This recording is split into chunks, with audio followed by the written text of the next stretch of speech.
Hi everyone, welcome back.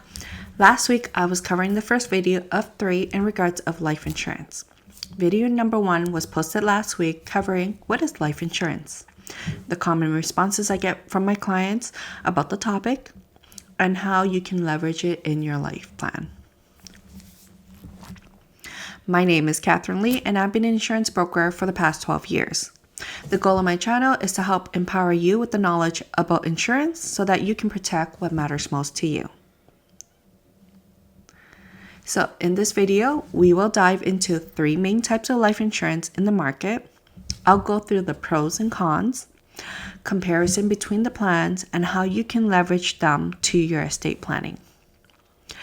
In video number 3, we'll focus on how to figure out your life plan, steps I help walk my clients through to help them realize how much life insurance they need or how much they should buy and which plan to buy.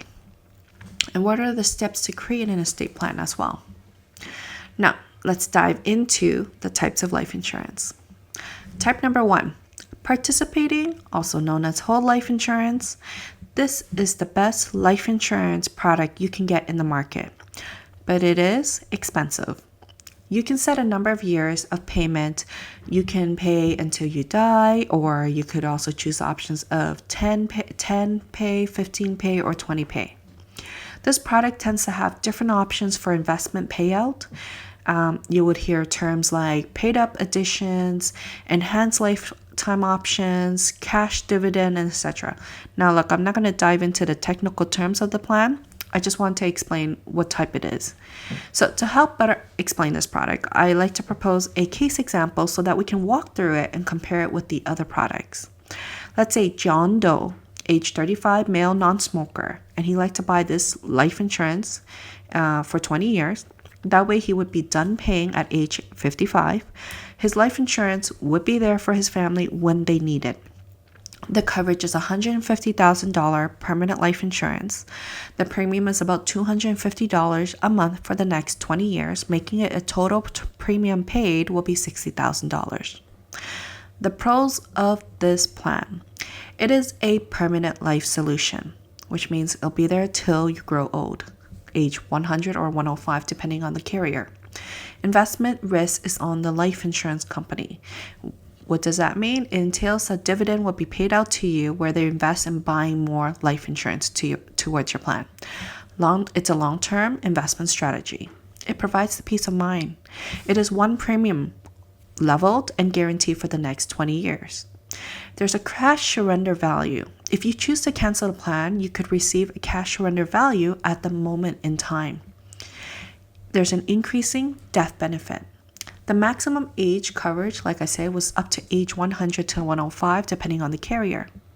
The cons of this plan, it's expensive in the beginning. My recommendation is that everyone should at least have this plan in their portfolio at some point in their life.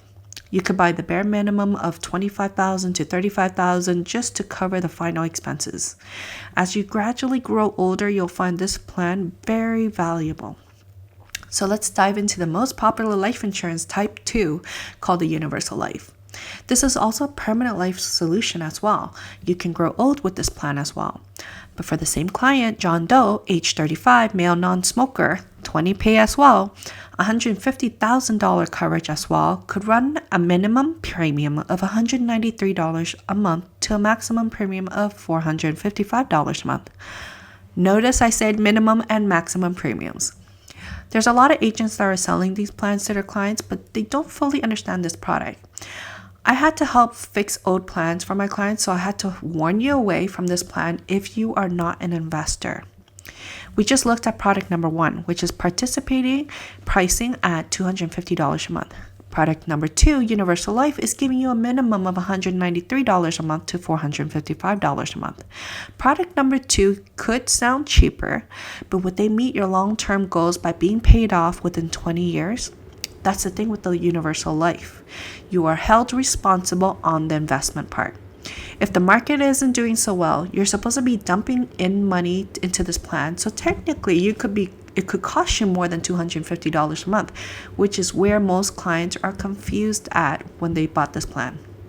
When I take a look at this plan, I try to use conservative investment strategies, which could run me the numbers of $265 a month to ensure that the plan would be paid off in 20 years, making it a total premium of $63,200. So in my personal opinion, if you're an investor type, you don't like uncertainty with your life insurance, you bought $150,000 coverage, would you like to see it go up and down like a stock market? If the answer is no, then stick to product number 1, participating life insurance.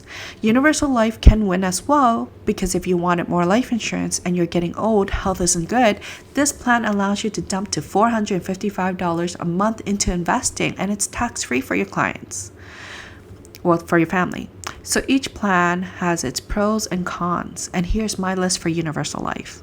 Pros: it's a permanent life solution. It's a long-term strategy. It still gives you peace of mind. It has a cash surrender value, so if you want to cancel the contract, you'll get some money back. Increasing death benefit. And it also has a maximum age of 100 to 105 years old.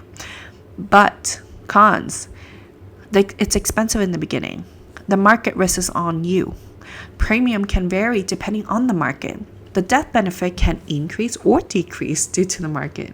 The cash surrender value can increase and decrease due to the market as well, depending on how you perform in your portfolio. Now let's dive into the last type of life insurance. Number 3, term life insurance. This is a type of insurance that's typically known as pay-as-you-go coverages.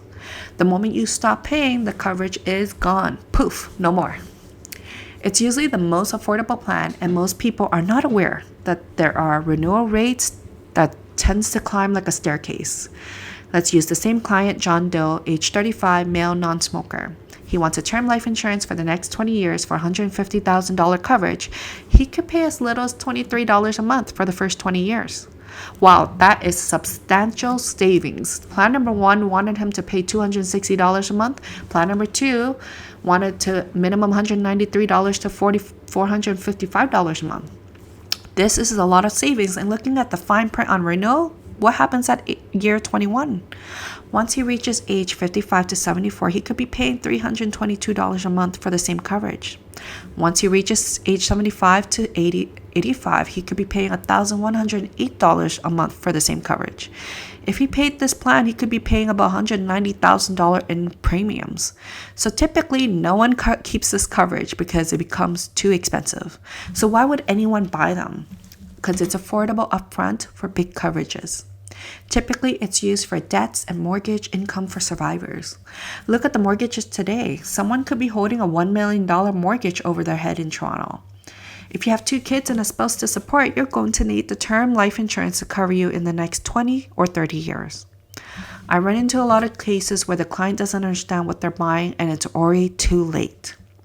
They bought a policy 20 years ago and it's term life insurance. Now they're 20 years older and they have health issues. It's going to be hard and super duper hard to buy them life insurance today. If you want to understand what you're buying, find a good insurance representative that can help explain the 3 types of life insurance to you. Look, there's nothing wrong with buying any of them, but you need to understand what you bought, and if you're going to stick around, then you might as well buy something that could be more long-lasting, permanent solutions. Facts. Average male life expectancy in Ontario is approximately 82 years old. Average woman in life expectancy in Ontario is approximately 85 years old. So let's use me as an example. I'm 37 and I have 2 young children. I'm trying to grow my businesses and I'm investing in real estate. Our mortgage is at least $800,000 outstanding. We also have other debts with our side businesses to help run rentals. Our children are ages 4 and 6. If I am no longer in the picture, I need to plan how much I want to leave behind for my children. Both my husband and I have permanent life policies already. When we decided to have children, we took out a $250,000 term life insurance just to give each other a buffer. It's not going to be enough to raise our children, but it felt safe to set aside during my mat leave $25 a month, making it $50 a month for the both of us, but we have $250,000 on each of our lives. As business grew and we took on more projects and we decided to add more term life insurance to upkeep the high cost of living. The goal of the insurance isn't to make my spouse or children richer, because if I continue to grow older, I'm the one who's going to make them richer by keeping bringing in those paychecks and bonuses and growing with them. My worries are that my projects haven't bloomed and my time got cut off early.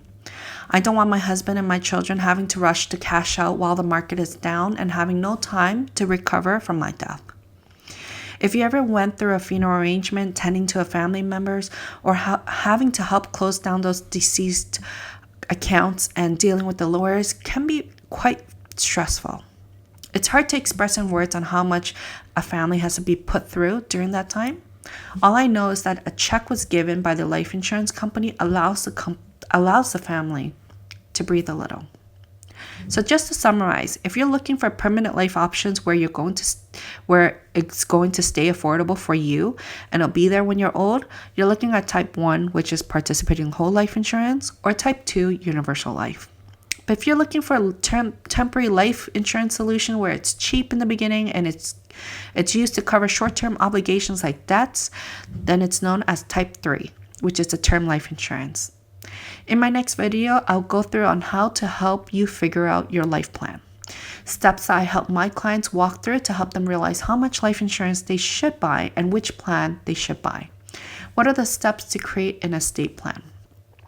Please make sure to subscribe and share in the comments below.